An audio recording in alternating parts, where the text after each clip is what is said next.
নমস্কার বন্ধুরা, আমার এই ছাদ বাগানের অ্যাডিনিয়াম গাছে বেশ ফুল কুড়ি অনেকগুলি এসেছে।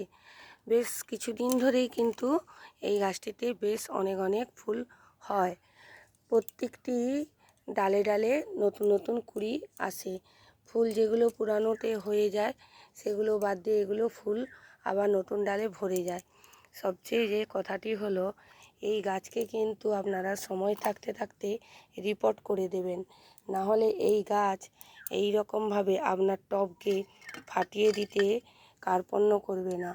ওর যখন শেকড় যথেষ্ট বৃদ্ধি ঘটে যাবে, ও তখন এই টবকে ফাটিয়ে আরও গ্রোথ নেওয়ার চেষ্টা করবে।